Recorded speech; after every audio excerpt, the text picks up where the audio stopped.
예, 학생 여러분 안녕하세요. 여러분의 광쌤 이광조입니다. 벌써 2단원, 물질의 구성 단원의 대단원 마무리 시간입니다.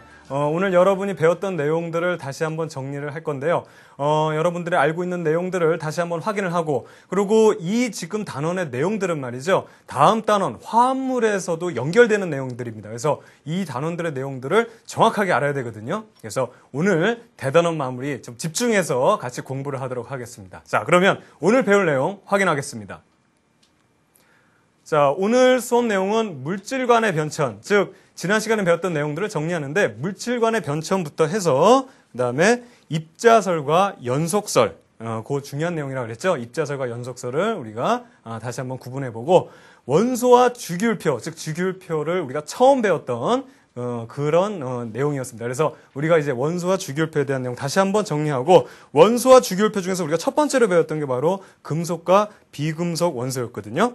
그래서 금속과 비금속 원소를 나누고 그 금속과 비금속 원소의 특징들 살펴볼 겁니다. 자, 마지막으로 원자와 이온, 즉 원자란 것이 무엇이냐, 그리고 그 원자가 어떤 정기적인 특징을 나타내서 이온이 됐을 때, 그래서 그 이온에 대한 특징이 뭐였는지에 대해서 살펴보도록 하겠습니다. 자, 그럼 이제 대단원 마무리 들어가 보죠.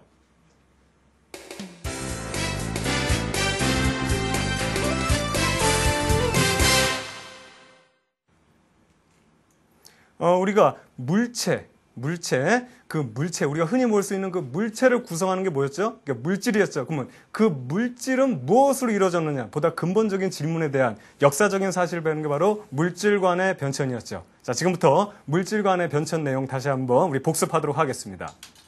물질 간의 변천인데요.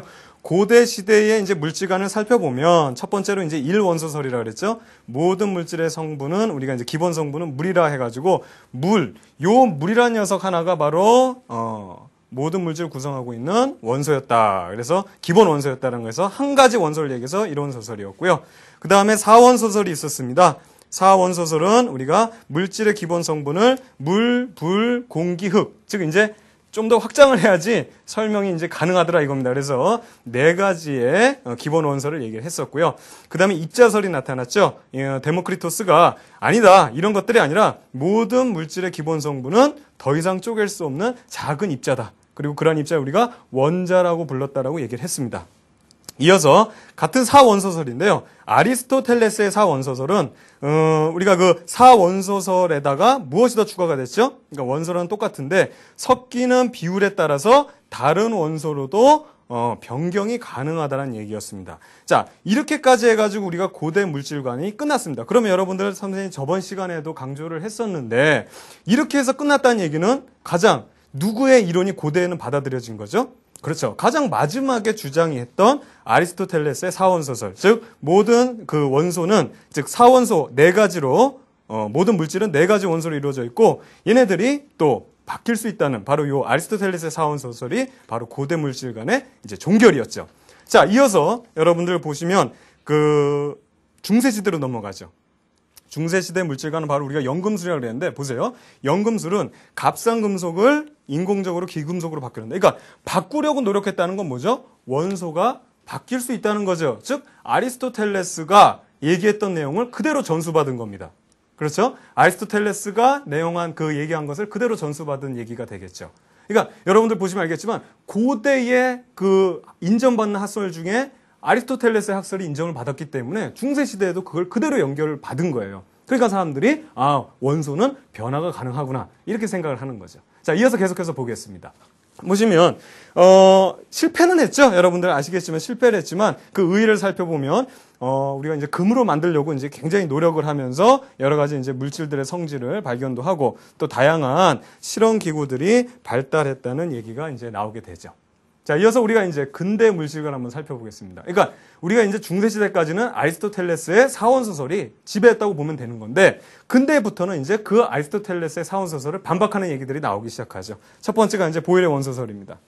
보일의 원소설을 보게 되면 모든 물질의 성분은 원소라고 해서 그 잠시 나왔던, 우리 고대에 나왔던 그 데모크리토스의 입자설에 대한 내용을 다시 한번 이제 주장을 다시 한번 이제 꺼내게 되는 거죠. 그렇죠? 그래서 모든 물질의 기본 성분은 원소고 이제 라부아제의 원소설을 보면 이제 보일의 원소설, 그 보일이 주장했던 내용을 실험으로 증명했다 그래서 우리가 이제 실험을 증명한 내용들을 한번 살펴봐야 되는 겁니다. 자, 마지막으로 돌턴의 원자설입니다.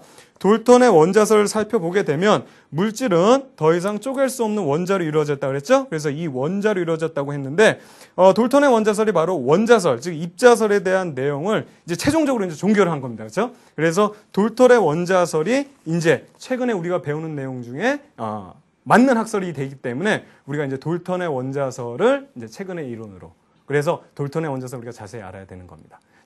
자, 이어서 우리가 이제 연속설과 입자설에 대해서 다시 한번 살펴보겠는데요. 연속설과 입자설은 말 그대로 여러분들 그 물질이 연속적이냐, 그 다음에 물질이 그 나눠져 있는 입자로 되어 있느냐에 대한 얘기인데, 이 내용은 아리스토텔레스의 이론과 그 다음에 데모크리토스, 즉 입자설 주장한 사람들의 어떤 상반된 대결입니다. 그렇죠? 그래서 그 차이를 여러분들 알아둬야 됩니다. 그래서 연속설을 살펴보면 아리스토텔레스는 모든 물질은 연속적이다. 그래서 비어있는 공간이 있을 수 없다 해서 진공을 부정을 했습니다. 그리고 물질은 연속적이기 때문에 계속해서 쪼갤 수 있으며 계속 쪼개다 보면 물질은 없다. 그러니까 물질은 없어진다 이런 얘기를 했기 때문에 여러분들 중요한 건 뭐냐면 연속적이기 때문에 계속해서 쪼갤 수 있고 그 다음에 빈 공간이 있을 수 없다는 거. 이제 이게 여러분들 논쟁의 핵심이 되거든요. 반면에 우리가 이제 입자설 한번 살펴보겠습니다. 입자설을 살펴보게 되면 이제 데모크리토스가 이제 첫 번째 얘기를 했던 거죠. 물질을 계속해서 쪼개면 이제는 더 이상은 쪼갤 수 없는 입자라는 것이 나오게 되고 이 입자 이상은 쪼갤 수 없다는 거고 그 입자라는 것을 구성하다 보면 자, 이 입자를 이제 원자라고 했고요. 그 입자라는 것 사이에는 뭐가 있다? 빈 공간인 진공이 존재한다는 겁니다. 빈 공간인 진공이 존재한다는 거기 때문에 이 두 가지, 즉 이 논쟁에 대한 것은 과연 진공이 있느냐 없느냐 그거에 따라서 여러분들 이제 증명이 되면 어느 것이 맞느냐가 되겠죠. 그래서 이 실험에 대한 내용으로 살펴보면서 이제 입자설이 맞다는 실험 한번 살펴보겠습니다. 바로 첫 번째 실험인데요. 우리가 이제 실험적 증거 중에서 보일의 제1자관 시험이 있었죠. 보일의 이 제1자관 실험은 제2자 모양의 유리관 속에 수은을 넣은 거예요. 이렇게 수은을 딱 넣었어요. 그럼 여기 이제 이렇게 수은이 이만큼 차니까 여기까지 이렇게 평행되게 수은이 꽉 찼다가 더 수은을 집어넣으니까 어떻게 되죠? 여기 있는 공기가 쭉 줄어들게 되죠. 이 수은의 무게 때문에 이렇게 들어가가지고 여기 유리관 속의 공기의 부피가 줄어들었다고 합니다. 그렇죠? 유리관 속의 공기가 이제 줄어들었다고 하는데 문제는 이걸 어떻게 해석을 하느냐? 지난 시간에 우리가 주사기 실험에서 알겠지만 연속설은 얘네들이 공기가 진해졌다고 표현을 한 거고 그 다음에 입자설에 대한 내용은 이 공기 사이에 입자가 돼 있고 그 입자 사이에는 빈 공간이 있기 때문에 이 빈 공간이 줄었다는 내용이 되는 거죠. 이해가 가죠? 그래서 여러분들 선생님이 이거 어떻게 설명했었죠? 선생님 이 두 가지가 이게 선생님이 그 입자설에 대한 증거라 그랬죠? 그렇죠. 연속설에 대한 증거도 될 수 있잖아요. 진해졌다고 얘기하면 되는데 그게 아니라 그랬죠. 역사적으로 살펴봤을 때 아리스토텔레스에 대한 내용 중에서 진공은 없다라고 주장을 했었는데 그 진공을 반박한 실험들이 그 전에 보일의 제2자 실험 전에 벌써 하나 둘씩 밝혀졌죠. 그래서 게리케의 진공 구실험이라던가 그 다음에 또 뭐였죠? 토리첼레의 수은 기둥 실험을 통해서 진공이 있다는 게 밝혀진 상황에서 그러니까 이제 보일이라는 사람은 이제 그걸 믿지 않는 거죠. 이 연속설을 믿지 않는 상황에서 입자설로 이렇게 줄어드는 거는 즉 입자사의 빈 공간에서 그래서 그런 거다라고 얘기한 거죠. 그래서 이 보일의 이 제1자관 실험은 아리스토텔레스의 연속설을 부정한 실험이라고 이제 나타내게 되는 거죠. 또 하나 데모크리토스의 입자설을 입증했다는 것에 이제 평가를 받는 겁니다. 자, 이해가 가죠? 다음 실험 한번 살펴보겠습니다. 바로 라부아제의 실험인데요. 라부아제의 실험 중에서 연소 실험 장치입니다. 여기서 이제 태우는데 문제는 완전히 이제 밀봉을 한 거예요. 여기. 그리고 수은하고 공기를 놓고 나서 이제 얘를 연소를 하는데 이전에 이제 어떤 내용이 있었냐면 슈탈이라는 사람이 바로 뭐였냐면 플라지스톤이라는 얘기를 했었죠. 그래서 모든 이제 연소하는 물질들은 플라지스톤이 있고 그것을 소음하면서 연소가 된다 이런 설명을 했는데 보세요. 자, 공기가 들어있는 밀폐된 용기 안에서 이 밀폐된 용기 안에서 수은을 가할 때 수은이 붉은색으로 산화수은으로 변하면서 질량이 증가한다. 이게 바로 포인트입니다. 플로지스톤이라는 게 있으면은 플로지스톤을 소모를 해야 되기 때문에 어떻게 돼야 되겠죠? 그렇죠. 소모를 해야 되기 때문에 더 질량이 줄어들어야 돼요. 그래서 일반적으로 이제 밀폐되지 않은 곳에서는 우리가 나무를 태우거나 이제 종이를 태우나 그러면 실질적으로 질량이 줄어들었기 때문에 사람들이 다 이제 그렇게 생각을 했었는데 완전히 밀폐를 하고 나 보니까 그게 아니었다는 거죠. 오히려 질량이 더 증가했다는 얘기죠. 그 얘기는 뭐다? 그 얘기는 뭐죠? 무슨 얘기다? 플로지스톤이 없다는 게 이제 증명이 된 실험이 되는 거죠. 이거죠. 플로지스톤이 없고 오히려 공기와 그러니까 산소와 수은이 결합을 해가지고 산화순이라는 새로운 물질이 만들어졌다. 이제 이런 내용이 되는 겁니다. 그래서 이제 라바제의 연소 실험 장치는 슈탈의 플로지스톤 이론을 반박한 것이다라고 이제 그런 이제 내용이 되겠고요. 자, 이어서 우리가 이제 그 물분해 실험 한번 살펴볼게요. 그 물분해 실험을 살펴보면 이렇습니다.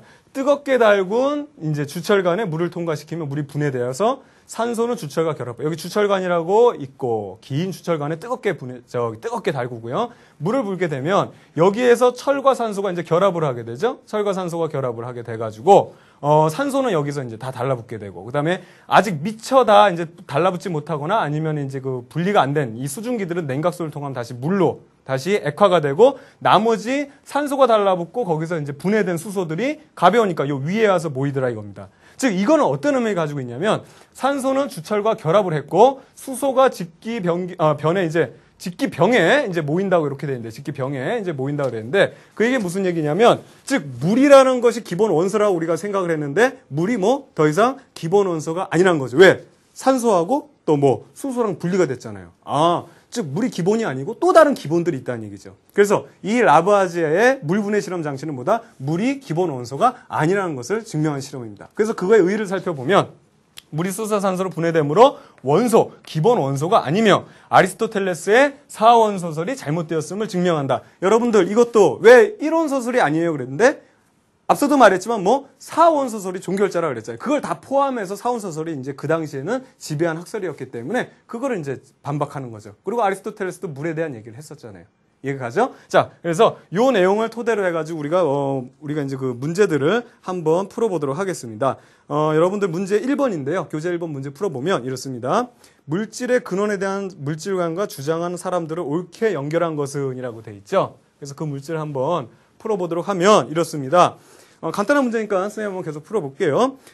1번 탈레스는 모든 물질의 근원은 흙이다 그랬는데 이거 여러분들 물이죠? 예, 그렇습니다. 그 다음에 아리스토텔레스는 사원소는 서로 변환하지 않고 보존된다 그랬는데 변한다는 걸 이제 추가시켰잖아요. 그 다음에 3번 엠페도클레스는 물질은 물, 불, 흙으로만 이루어졌다 그랬는데 사원소설이니까 어떻게 되죠? 그렇죠. 물, 불, 흙, 그 다음에 공기가 더 들어가야 되죠. 또 하나, 데모크리토스는 물질은 더 이상 쪼갤 수 없는 입자로 되어 있다. 그렇죠. 데모크리토스는 최초로 입자설을 주장한 학자입니다. 맞는 얘기가 되겠죠. 정답은 4번이 되겠고요. 추연, 이제 동양으로 넘어가네요. 만물을 이루는 기본 원소는 불, 나무, 쇠와 흙이다 그랬는데 이제 5원소를 얘기했잖아요. 그러니까 토하고 이제 이를 빼고 화, 수, 목, 금. 그렇죠? 이렇게 해서 이제 거기 물이 더 들어가야 되겠죠. 그렇습니다. 그 다음에 이제 2번 문제 한번 보도록 하겠습니다. 2번 문제입니다. 다음 내용과 같은 물질관을 주장한 학자를 이제 물어본 내용이네요. 선생님 한번 읽어볼게요. 만물은 물, 불, 흙, 공기로 이루어져 있으며 그럼 여기까지 하면 사원소설이죠. 사원소설입니다. 그런데 이 물질들은 서로 변환된다라고 했습니다. 물질들이 변환된다 그랬죠? 그럼 뭡니까? 그렇죠. 변환까지 얘기했으니까 아리스토텔레스가 되겠죠. 맞죠? 그래서 원물질이 따뜻함과 건조함에 불이 되며 차가움과 습함에 물이 된다고 하였다. 이런 내용이 있는데 이 내용은 아리스토텔레스의 사원소설. 정답은 5번이 되겠습니다. 자, 이어서 3번 문제도 계속 풀어볼게요. 중세 연금술에 가장 큰 영향을 미친 물질관에 대한 설명은이라고 돼 있는데 중세 바로 뭐였죠? 그 전이 아리스토텔레스의 사원소설. 그래서 그 변환이 된다 그랬기 때문에 그 싼 금속들을 갖다가 우리가 금을 만들려고 그랬죠. 비싼 걸로. 그렇기 때문에 정답은 2번. 사원소는 서로 변환될 수 있다. 이것이 정답이 되겠죠. 이어서 4번도 풀어보겠습니다. 보일이 제2자관에 수은을 넣을 때 관에 막힌 쪽에 들어있는 공기의 부피가 줄어드는 것을 나타낸 것이다 라고 돼 있죠. 위 실험을 통해 증명할 수 있는 고대 물질관인데 보일의 제1자관 실험은 바로 뭐였죠? 데모크리토스의 입자설을 증명하는 실험이라고 우리가 그렇게 의의를 뒀었죠. 그렇게 되는 내용이기 때문에 여러분들 크게 어렵지 않습니다. 자, 추가로 여러분들 요거 꼭 알아두시기 바랍니다. 뭐냐면 입자설에 대한 증거들인데 지난 시간에도 했지만 금속박이나 우리가 비누막을 무한히 얇게 만들 수 없다는 거예요. 그 구성하는 기본 입자보다도 얇게는 만들 수 없다는 내용. 또 하나 향수병 뚜껑을 열어놓으면 멀리서도 향기가 난다. 무슨 얘기죠? 그 향수병에 대한 입자들이 공기 중 떠돌아다니면서 그 공기의 빈 공간 사이에 들어가서 그 냄새가 난다는 거예요. 또 하나 입구를 묶은 풍선의 크기가 점점 작아진다. 시간 오래되면 작아지죠? 풍선 사이에도 눈에는 보이지 않지만 빈 공간이 있고 그 빈 공간을 통과할 수 있는 공기 입자들이 빠져나가기 때문에 결국엔 점점 줄어든다는 내용이 되겠죠. 그렇죠? 같은 양의 두 액체를 섞으면 두 액체 합보다 전체 부피가 작아진다. 콩하고 조하고 막 이렇게 섞어 놓으면 그 줄어드는 거. 왜? 빈 공간이 있기 때문입니다. 빈 공간에 대한 내용들이죠. 마지막으로 뭐 물속에 황산굴이 결정을 넣으면 푸른색 황산굴이 입자가 물 전체로 확산되어 물 전체가 푸르게 변한다는 내용이 있었죠. 마찬가지로 그 입자가 물들 분자 사이에 빈 공간이 있기 때문에 황산굴 입자가 그 사이에 들어가기 때문에 전체적으로 푸르게 보인다. 그 내용을 얘기한 겁니다. 자, 이어서 우리가 주기율표에 대한 내용 살펴보도록 하겠습니다. 주기율표입니다. 주기율표를 보면 이렇게 나타내는데 우리가 이제 기본적인 내용 중에 하나는 우선 처음 주기율표를 배웠기 때문에 주기율표에 대한 기본적인 내용 알아두면 됐었죠. 자, 주기율표는 우선 이 원소들을 나타냈는데 이 원소들의 순서는 바로 뭐였다? 원소들의 순서는 그렇죠. 원소 번호대로 나타낸 건데 이 원소 번호가 뭐였습니까, 여러분들? 이 원소 번호는 바로 그렇죠. 이 원자가 가지고 있는 핵 속의 양성자의 수가 바로 원자 번호, 즉 원소 번호가 됐었죠. 그래서 그 번호 순서대로 나타낸 것이 바로 주기율표고요. 또 하나 우리 보면 알겠지만 요 가로줄을 뭐라 그랬죠? 이렇게 가로줄 주기라 그랬었죠. 그래서 7주기까지. 세로줄이 뭐라 그랬죠? 그렇죠. 조기죠. 그래서 세로줄은 같은 화학적인 특성이 있다고 그랬죠. 그러니까 성질이 비슷한 녀석들을 우리가 세로줄에 놨는데 이 세로줄에 대한 내용이 굉장히 좀 중요한 내용입니다. 그래서 여러분들 이 세로줄에 대한 내용을 좀 기억을 하시고요. 또 하나 우리가 이제 살펴봤던 것 중에 하나가 이제 원소 기호 나타내는 법, 항상 대문자로 나타내고, 그 다음에 중복되는 거. 예를 들어 여기 베릴륨하고 붕소 다 비비 쓸 수 없잖아요. 그래서 그런 경우는 다음 글자를 쓰되 소문자로 쓴다는 사실, 이런 사실 또 알아두면 되겠고요. 그 다음에 검은색 원소들은 다 여기서 봤을 때 고체, 그 다음에 빨간색으로 나타낸 거는 기체, 그 다음 파란색은 액체. 그래서 액체는 별로 이제 잘 없다는 거, 요 정도 알아두고, 그 다음에 우리가 또 중요한 내용 중에 하나가 뭐였냐면 요 내용이었죠. 파란색으로 나타낸 게 바로 금속 원소입니다. 그러니까 금속 원소가 굉장히 많아요. 그래서 중앙과 왼쪽에 금속 원소가 있었는데 요 부분에 하나만, 수소만 여기 비금속 원소가 이렇게 좀 뜬금없이 들어가 있는데 여기는 얘가 여기 들어갈 수밖에 없는 위치에 있어요. 그래서 그렇다는 거고, 이제 전체적으로 금속이고 여기가 비금속이었죠. 그래서 금속의 특징이 뭐였습니까? 금속의 특징이 여러분 알겠지만 열과 전기 잘 통한다는 거. 그 다음에 뭐 특유의 광택을 가지고 있고, 그 다음에 가늘게 늘어나는 연성, 얇게 펴지는 전성, 이런 특징이 있었고, 반면에 그 비금속의 특징은 그러한 특징들이 없는 거죠. 그래서 뭐 열과 전기 잘 안 통하고 뭐 광택도 없고 뭐 이런 특징들이 있다는 거죠. 그래서 우리가 여기서 알아놓은 것 중에서 하나가 요쪽으로 주기율표에서 요쪽으로 이렇게 갈수록 뭐라고? 금속성이 커진다. 그 다음에 이렇게 가면 이렇게 갈수록 비금속성이 우리가 커진다라는 얘기를 하게 된다 그랬죠. 이 부분이 이제 굉장히 중요하게 이제 나타나게 될 겁니다.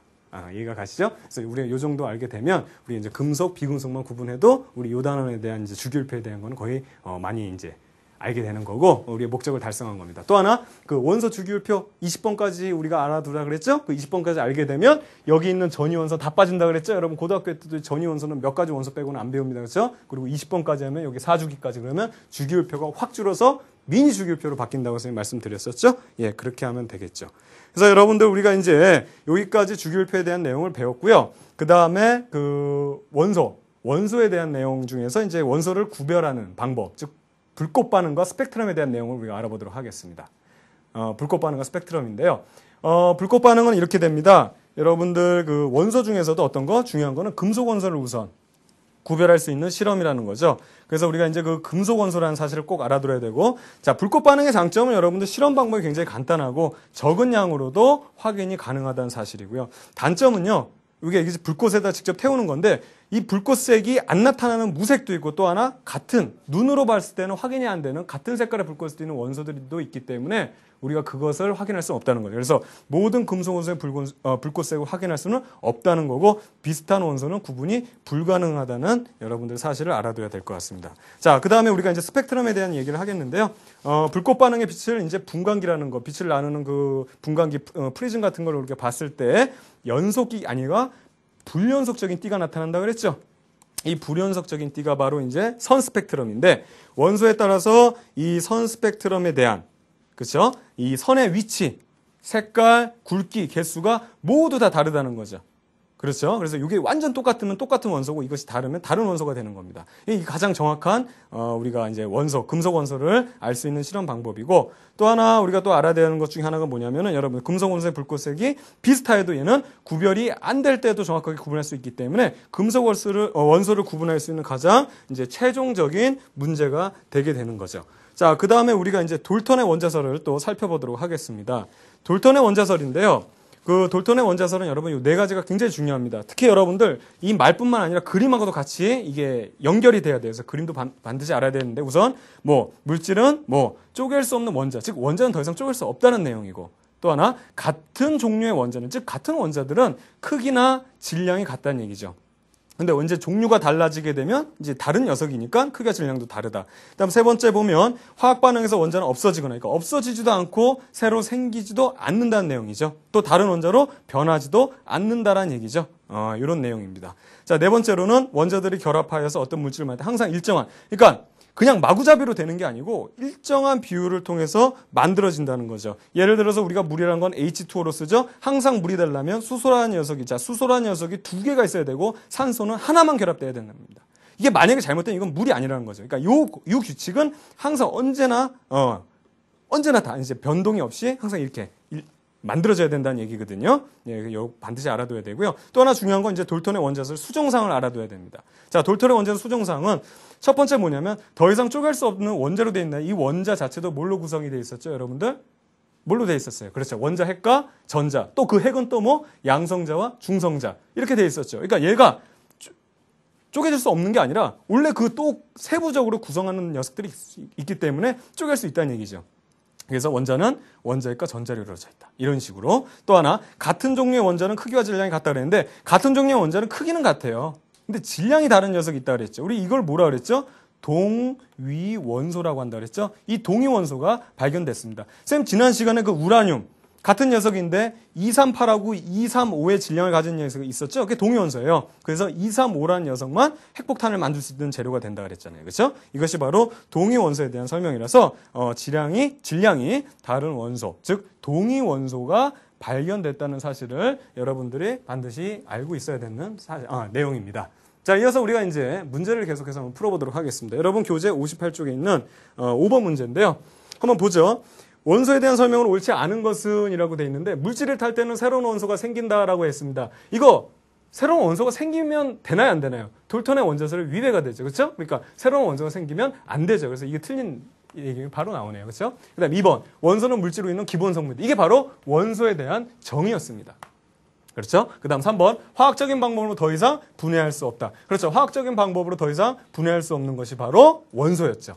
이게 원소의 또 하나의 정의였고요. 그 다음에 우주의 대부분은 수소, 헬륨으로 이루어졌다. 이건 여러분 약간 상식적인 내용인데 우리는 우리 교재도 봤지만 수소, 헬륨, 우리 태양의 이제 어떤 재료였죠. 그렇죠? 막 계속 그 수소 폭발 막 일어나잖아요. 그렇죠? 그래서 이제 수소, 헬륨으로 이루어져 있다. 자, 5번 이제 인체는 주로 산소와 탄소 및 수소로 이루어져 있다 그랬는데 우리가 이제 인체의 대부분 보시면 아시겠지만 이제 물로 이루어져 있잖아요. 그렇기 때문에 그 물의 또 구성 원소인 산소, 그다음 수소, 그다음 우리 이제 뭐 탄소 이런 것들로 이루어졌다는 겁니다. 자, 이어서 다음 문제 한번 풀어보겠습니다. 6번 문제인데요. 여러분 이렇게 보죠. 보기 중성 물질을 구성하는 성분으로서 옳게 짝지은 것을 모두 고른 것을 했는데요. 여러분들 이제 물은 H2O였죠. 그래서 수소와 산소. 맞죠? 염화 나트륨인데 나트륨하고 염소가 결합이 돼야 되죠. 이거 이름 바뀌는 건 이제 염화로 된다 그랬으니까. 그럼 어떻게 되죠? 이거는 마그네슘이잖아요. 여러분들 우리가 20번까지 안 나왔어요. 이게 아니라 뭐가 돼야 되죠? 그렇죠. 나트륨이 돼야 돼서 이거는 틀린 내용이 되겠고요. 옳게 짝지은 거 구하라 그랬네요. 다이아몬드는 C, 탄소 맞고요. 흑연도 C예요. 탄소로 되어 있습니다. 다이아몬드 흑연은 똑같은 탄소인데 배열에 따라서 완전 다른 녀석이 되죠. 그 다음에 에탄올은 CHO가 맞고 설탕은 마찬가지로 이것도 CA, 칼슘이 아니라 CHO가 돼요. 그러니까 이거 다시 쓸게요. CHO. 그래서 맞는 걸 고르면은 물하고 그 다음에 다이아몬드 그 다음에 에탄올, 설탕 이렇게 해서 정답은 이제 기역, 디귿, 미음, 비읍이 되겠습니다. 자, 이어서 여러분들 7번 문제 한번 풀어볼게요. 다음 그림에서 사용한 두 원소는 원소의 어떤 성질이 이런 것이 보기에서 골라 모두 이제 쓰라 그랬는데 문제는 어렵지 않잖아요. 첫 번째 그림 보면 전선이죠. 얘는 전기 통하는 녀석이고 금반지는 어떤 우리가 이게 좀 장신구잖아요. 그렇죠? 그런데 보면 둘 다 금속 원소로 이루어져 있잖아요. 금속 원소를 였기 때문에 금속의 성질을 띄어 있어요. 그러니까는 전기 잘 통하고 열 잘 통하고 또 뭐 광택이 있고 그다음 연성 전성 다 있죠. 그래서 여러분들 보면 이 똑같은 금속이기 때문에 전기 같은 경우는 이제 전선은 이제 전기를 통하기 위해서 만들어진 거긴 하나 여러분들 이것도 금으로 만들어도 전기 잘 통합니다. 오히려 더 금으로 만들면 전기가 더 잘 통해요. 구리보다. 우리 이제 대부분 전선 우리가 구리로 만드는데. 근데 우리가 금으로 쓰면 안 되죠. 그렇죠. 비싸잖아요. 비싸니까 뭐 그 하늘에 뭐 이게 전선이 다 금으로 만들면 선생님도 기어 올라가서 그거 다 끊어 가지고 가죠. 그렇죠? 그렇기 때문에 금을 안 쓰는 이유인데 어떻든 간에 여러분들 그렇게 된 거고. 또 하나 금반지 같은 거. 그래서 전선에 대한 얘기부터 할게요. 똑같은 금속 원소의 특징인데 전선에 대한 특징을 보면 전류가 잘 통해야 되겠죠. 그래서 기억이 정답인데 나는 금반지잖아요. 얘는 뭐 전기도 잘 통하게 해주면 얘 주된 목표는 뭘까요? 장신구잖아요. 이쁘게 보여야 되잖아요. 그렇죠? 그렇기 때문에 산 건데 광택이 있고 중요한 겁니다. 부식이 잘 되지 않는다는 거. 리을이죠. 여러분 부식이 잘 되면 기금속으로서 어떤 가치가 있을까요? 선생님이 평생 안 입고 안 먹고 해가지고 평생을 벌어가지고 막 이만한 막 다이아반지 막 몇억짜리 막 다이아반지를 샀어요. 뿌듯한 마음으로 금은빵을 딱 백화점을 딱 놨는데 갑자기 바람 부니까 얘가 막 가루가 되면서 막 날아가. 이거 어떡합니까? 안 되겠죠. 그렇죠? 이렇게 쉽게 변하면 절대로 뭐 기금속으로서 가치가 없잖아요. 그래서 부식되지 않는다. 이런 특징이 있는 것들이 다 기금속의 특징입니다. 자, 이해가 가죠? 자, 그 다음 8번 문제 이어서 한번 보겠습니다. 8번 문제를 보면 다음 그림은 자, 원소 기호의 변천을 나타낸 것이다. 위 원소 기호에 대한 설명 중 옳지 않은 것을 골라라 했어요. 자, 이런 내용도 여러분들 이제 공부를 하다 보면 이게 크게 어려운 부분 아닙니다. 저번처럼 우리 막 열량과 이런 거는 얼마든지 응용이 가능하지만 이런 내용은 응용이 되는 내용들이 아니기 때문에 자꾸 이게 보면 이제 도움이 되거든요. 한번 다시 보겠습니다. 1번입니다. 연금술사는 그림으로 원소 기호를 만들었다고 했죠. 그런데 이제 맞는 얘기고요. 2번 돌톤의 원소 기호는 복잡하고 불편한 점이 있다. 예, 맞는 얘기고. 3번 현대 원소 기호는 첫 글자를 대문자로 표시한다. 이것도 맞는 얘기인데 4번 보시면 현재 사용하는 원소 기호 중에는 돌톤의 원소 기호도 있다. 이거 아니에요. 돌톤의 원소 기호는 다 폐지가 되고 누가 쓰는 거죠? 5번에 있는 베르셀리우스가 한 그 원소. 그래서 원소의 이름에서 따온 알파벳의 원소 기호를 나타내었다. 이게 이제 정답이 되는 거죠. 그래서 정답은 4번이 되겠습니다. 자, 이어서 이제 10번 문제 풀어보겠습니다. 10번도 보면 원소 이름과 기호가 바르게 연결되지 않은 것은 이렇게 돼 있죠. 그래서 보기에서 모든 거를 보면 1번 헬륨은 He 맞는데요. 2번 나트륨도 NA가 맞는데 여러분 이거 한번 보죠. 어떻게 돼야 되죠? 나트륨은 그렇죠. 원소 기호는 NA가 아니라 이렇게 대문자로 쓴 게 아니고 어떻게 NA가 돼야 되죠. 이게 잘못된 거죠. 그래서 이렇게 표시해야 되기 때문에 틀린 거고 철은 어떻게 됐습니까, 여러분? F라고 돼 있는데 이건 뭐였죠? 9번인 플로린이었죠. 그래서 철은 여러분들 FE가 됩니다. 여러분 선생님 이거 철은 20번 넘어가서 모르는데요? 아니잖아요. F라는 거 이게 여러분들 플로리라는 거 9번이라는 거 알면 이게 단번에 틀렸다는 거 여러분 알 수 있죠. 그렇죠? 자, 그 다음에 리을 산소는 O 맞고요. 마그네슘도 Mg 맞고 구리도 Cu 맞습니다. 그래서 여러분 정답을 보면 나트륨 Na하고 그 다음에 철 F. 그래서 니은 디귿이 정답이 되겠습니다. 자, 이해 가죠? 자, 이어서 11번 문제. 이것도 이제 상식적인 문제입니다. 우주왕복선의 로켓에 사용하는 연료와 이 연료를 연소시킬 때 공급하는 기체 원소 이름과 기호를 쓰셔야 했는데 우리 여러분들 우주왕복선에서 그 엄청난 힘을 내야 되잖아요. 거의 폭발적인 힘으로 해야지 우리 지구의 어떤 그 중력을 벗어나서 대기권 벗어나서 우리가 이제 외부로 나갈 수 있잖아요. 외계로. 그렇죠? 나갈 수 있기 때문에 여기서 우리가 뭘 사용해야 되냐면 우리가 이 수소 연료를 태우면서 그 막강한 힘으로 그러니까 추진을 해가지고 날아가게 되죠. 그래서 우리가 이제 수소고 원소기로 하면 H가 되겠고요. 그 다음에 공급할 때 이거 타려면 무엇이 필요하죠? 산소의 도움이 필요하죠. 그래서 이번에 정답은 산소고 원소기를 나타내면 O가 되겠습니다. 그렇죠? 됐습니다. 자, 이어서 14번 문제도 한번 풀어보겠습니다. 다음은 주기율표의 원소들을 간화로 분류한 것이다 라고 되어 있는데요. 간은 금속이고 나는 비금속 원소죠. 자, 그래서 가와 나를 보게 되면 어떻게 되냐면 여러분 이렇게 됐죠. 가 같은 경우는 금속 원소이기 때문에 금속의 성질이 나타내야 되죠. 그래서 가에 대한 설명은 바로 가늘게 늘어나는 성질. 이게 뭐였죠? 연성이었죠. 그 다음에 상온에서 주로 액체로 존재한다. 이거 액체로 것은 여러분 금속의 성질이 아니잖아요. 수은을 제외하고는. 그래서 여러분들 요건 잘못됐고 3번 고체 상태에서 전기를 잘 통한다. 이것도 이제 그 금속에 대한 설명이죠. 그래서 1번과 3번이 정답이 되겠네요. 액체로 존재하는 건 물론 액체로 존재하는 건 하나 있습니다. 수은 하나 딱 있어요. 근데 주로는 아니잖아요. 그렇죠? 그렇기 때문에 이건 아니고 4번 보면 다른 물질과 잘 반응하지 않는다 했는데 반응 잘합니다. 불꽃 반응도 사실 산소와 막 반응해가지고 불꽃 되는 거거든요. 그거 이제 추후에 또 화합물에서 좀 잘 자세하게 또 다루도록 하고. 자, 5번. 가열할 때 열을 잘 전달하지 않는다. 열 잘 전달하죠. 전기를 잘 통한 녀석이 열도 잘 전달합니다. 그렇죠? 그래서 이렇게 되겠습니다. 자, 16번 문제도 한번 풀어보겠습니다. 다음은 주기율표의 일부이다. 이에 대한 설명을 옳지 않은 것은 했는데요. 우리 주기율표 한번 살펴보죠. 주기율표를 살펴보면, 자, 여러분들, 주기율표를 보면 이제 우리가 이제 현대 주기율표인데요. 문제 한번 보면 1번 모줄리가 만든 주기율표다. 그렇죠. 예, 맞습니다. 그렇죠. 모줄리가 만든 거고 주기율표의 원소수는 한 110여 개 된다. 예, 상식적인 내용이고 3번 주기율표의 가로줄 주기라 그러고 세로줄의 원소들은 성질이 비슷하다. 이걸 우리가 뭐라 그랬죠? 4번에 나와 있는 거. 그렇죠. 우리가 족이라 그랬죠. 그래서 맞는 얘기가 되겠고요. 5번 보면 가열할 때 열을 잘 전달하지 5번 보면 같은 주기에서 왼쪽 원소의 원자 번호가 크다 이렇게 돼 있는데 오른쪽으로 갈수록 이제 번호가 더 크게 되죠. 그래서 이게 이제 잘못된 내용이 되죠. 그래서 정답은 이제 5번이 되겠습니다. 이어서 이제 17번 문제 한번 풀어보도록 하겠습니다. 17번 문제를 보시면 다음은 이제 그림은 불꽃 반응 실험을 나타낸 것이다. 위 실험에 대한 설명으로 옳지 않은 것은 이라는 내용인데 우리 불꽃 반응 요거 그림 기억하죠? 자, 보면 보세요. 이제 문제 우리 선택지를 한번 보겠습니다. 1번 니크롬선은 어떻게 되어 있습니까?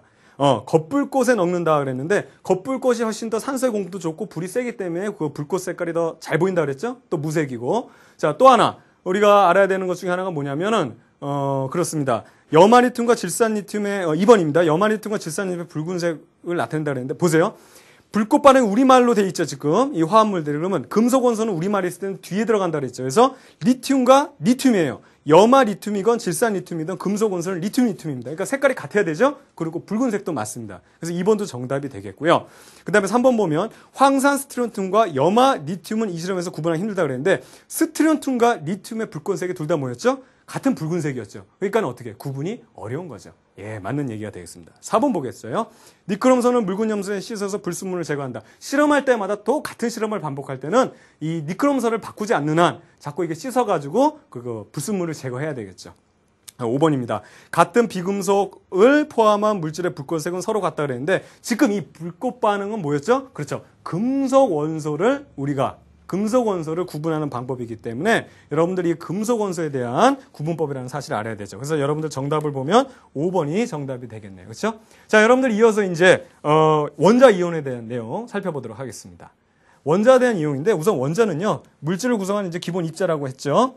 구성을 보면 핵과 그 다음에 전자로 이루어져 있습니다. 전자는 마이너스 전기를 띈다 그랬고요. 그 다음에 이 핵은 양성자와 중성자로 되어 있는데 이 양성자라는 녀석이 정기적으로 플러스를 띈다는 거죠. 그래서 우리가 여러분들 알아야 되는 것 중에 하나는 이 원자라는 건 항상 뭐다? 정기적으로 중성이라는 겁니다. 이게 중요합니다. 정기적으로 중성이라는 내용이에요. 왜냐하면 양성자의 개수와 그 다음 핵 속에 들어있는 양성자의 개수와 그 주변에 돌고 있는 전자의 개수가 같기 때문에 전체적으로는 중성을 나타낸다는 사실 꼭 기억해 주기 바랍니다. 자, 이어서 다음 넘어가 보면 우리가 이제 원자의 표시법 알아둬야 되는데 어떤 원소기를 우리가 이렇게 표기했을 때 원자 번호를 여기 쓴다 그랬죠?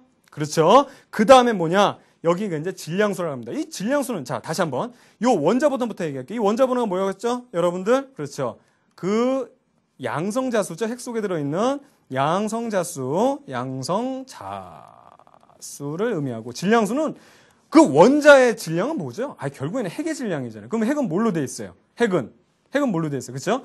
양성자와 그 다음에 뭐죠? 중성자죠. 그렇죠. 그래서 얘네들의 수를 우리가 이제 질량수. 그 다음에 이게 이제 중요합니다. 이온이 됐을 때 정기적인 성질을 우리가 여기에 표시를 해주는 거예요. 이게 우리가 전하량, 정기적인 성질을 나타내주는 거고, 그 다음에 이제 여기 있는 게 원자수. 우리 저번에 이거 봤잖아요. H2O 하는 건 이게 수소가 2개라는 얘기라고 그랬죠? 즉, 이 원자수를 나타낸다는 사실을 여러분들 알아두면 되겠습니다. 자, 이어서 이제 이온에 대한 내용 살펴볼 건데요. 이온은 중성인 원자가 전자를 잃거나 얻어서 전기를 띠게 된 입자라는 거죠. 전기를 띠게 된 입자고 여러분들 중요한 것 중에 하나는 여러분 이 전기를 띌 때는 핵 속에 있는 양성자는 절대 움직이지는 않는다 그랬죠? 그래서 전자가 들어오면 마이너스를 띠고 그 다음에 전자가 나가게 되면은 플러스를 띈다는 거죠. 전자가 들어오면 마이너스, 그 다음에 전자가 나가게 되면 플러스가 된다는 거예요. 그래서 양이온은 중성의 원자가 전자를 얻어서 플러스 전하를 띠게 된 거고, 음이온은 전자를 얻어서 마이너스 전하를 띠게 된 겁니다. 그래서 양이온은 그냥 그 원소 이름에다가 이온을 붙이면 되고, 음이온 같은 경우는 어떻게 하면 되겠죠? 음이온은. 그렇죠. 모모화이온이라는 이름을 붙인다 그랬죠? 그래서 모모화이온으로 음이온은 붙인다는 사실을 기억해 주면 좋겠습니다. 자, 마지막으로 여러분들 원자 모형의 변천에 대한 내용을 선생님 또 자세히 다시 한번 설명하겠습니다. 이 돌턴이라는 사람이 원자를 얘기했을 때는 더 이상 쪼갤 수 없는 단단한 공이라는 얘기를 했었고요. 그래서 이제 아무것도 없다는 건데, 톰슨이라는 사람은 바로 뭐냐면 바로 전자를 발견했습니다. 전자. 그래서 전자는 발견했는데 그러면 여기 마이너스를 띈 녀석이 있으면 플러스도 어딘가 있겠다 해가지고 그냥 마구잡이로 전자와 그 다음에 플러스 양성자가 이렇게 들어있다는 사실. 그래서 이제 이걸 우리가 초콜릿이 박혀 있는, 우리가 이제 푸딩 모형이라 그러는데, 여러분들 그 있잖아요. 푸딩 먹는 푸딩. 그쵸? 그 푸딩에 이제 막 알맹이 들어있는 그런 모형을 얘기했고, 러더퍼드라는 사람이 추후에 뭘 이제 발견했냐면 원자 핵을 발견합니다. 그래서 중심 핵이 있다는 걸 발견하고 그러면 주변에 전자가 있을 것이라는 내용을 얘기한 거죠. 그래서 원자핵을 발견한 것이 바로 러더퍼드 실험이고, 그러면 이 전자들이 이렇게 돌게 되면 이게 나중에 막 들어가는 얘기 했었잖아요. 그렇죠? 그게 아니라 왜 안 들어갔냐면 바로 이런 일정한 궤도를 돈다는 사실. 이게 바로 보의 모델입니다. 여러분들 우리 이제 보의 모형을 우리가 이제 여러분 잘 이해하면 되겠는데, 그래서 전자는 핵 주위를 원을 그리며 운동하고 있다는 사실을 여러분들 알고 있어야 되고요. 마지막 현대 모형인데요. 현대 모형은 여기서 사실 전자를 이렇게 그리면 안 돼요. 사실은 전자를 이렇게 입자로 보이는 게 아니고 전자가 있을 부분이 확률로서 여기도 보이고 여기도 보이고 그걸 막 점으로 나타냈을 때 전자가 보이는 부분에 이제 확률을 계산할 수 있다. 그래서 우리가 이 전자 구름이 이렇게 입자처럼 보이지는 않잖아요. 그렇죠? 그래서 뿌옇게 어디 전자 있는 녀석을 많이 나타낸 데를 진하게 칠했을 때 나오는 모형을 우리가 전자 모형이라고 합니다. 자, 그래서 여러분들 요에 대한 문제 한번 또 계속해서 풀어보겠는데요. 주기율표 한번 보죠. 주기율표 보면 이제 미니 주기율표인데 중요한 것 중에 하나는 이겁니다. 여러분들 일쪽이 뭐였죠? 이온이 될 때는 일쪽이 항상 전자를 잃어서 플러스의 이온이 되는 거예요. 그래서 수소, 리튬, 나트륨, 칼륨은 어떻게 된다? 플러스 1, 플러스 1, 플러스 1, 플러스 1. 항상 이렇게 되고, 여기는 어떻게? 이쪽은 플러스 2가 되는 녀석들이죠. 그렇죠? 그래서 여기는 플러스 2, 플러스 2, 플러스 2. 쓰게 되면 예를 들어 베릴륨은 항상 전자 두 개를 잃어서 이렇게 된다고. 그 다음에 여러분들 16쪽을 보게 되면 어떻게 된다 그랬죠? 전자 두 개를 얻어서 항상 마이너스 2가 되는 녀석들. 그래서 산소는 2 마이너스 이렇게 되고, 마찬가지로 황도 2 마이너스. 자, 그 다음 구족에 있는 녀석들 플로린과 염소도 어떻게 된다? 항상 마이너스 1의 이온이 되는 녀석들. 마지막에 18쪽에 있는 원소들은 뭐라 그랬죠? 전자를 잃지도 않고 얻지도 않아서 얘네들은 뭐 전기를 띠지 않는 녀석들이고요. 나중에 여러분들은 아시겠지만 얘네들은 다른 애들하고 결합도 하지 않습니다. 자, 여기서 이제 문제 한번 풀어보겠습니다. 13번 문제인데요. 13번은 여러분들 다음과 같은 성질을 가진 원소를 보기에서 모두 고른 것은 이라는 문제죠. 이제 보기를 보면 기체 상태로 존재하니까 여러분 원소 주기율표에서 이제 비금속 쪽이고, 또 하나 다른 원소들과 반응하지 않는다 그랬죠. 이건 뭐죠? 18쪽의 특징이었죠. 그래서 18쪽 원소들 보면 기억의 헬륨, 니은의 네온, 그 다음에 미음의 아르곤이기 때문에 정답은 기억, 디귿, 미음이 되겠습니다. 그렇죠? 그 다음 우리 18번 문제 한번 풀어보겠습니다. 다음은 리튬 원자에 대한 설명이다라고 돼 있는데, 리튬 원자에 대한 설명이다, 기억, 디귿에 알맞은 말을 골라라 이렇게 쓰라 그랬는데, 보세요. 이 원자가 전자 한개를 잃을 때, 자, 이 리튬 이온이 형성되는, 이름은 똑같죠? 전자를 잃어서 이제 전기를 가지게 될 때는 이제 원자가 아니라 뭐 이온이 됐는데, 이 이온식은 어떻게 되죠? 리튬, 여기 잘 보이나요? 리튬인데 어떻게 되죠? 전자 하나를 잃었으니까 뭐 전자 하나 안 쓰니까 얘는 여기 플러스 3개, 여기는 3개인데 하나가 없으니까 결국엔 남는 거는 플러스 1이 되겠죠. 그리고 이 원자가 가지는 전하는 어떻게 된다? 그렇죠. 플러스 1이 되겠죠. 그래서 여러분들 정답을 보면은 요 순서대로 하면 되겠고요.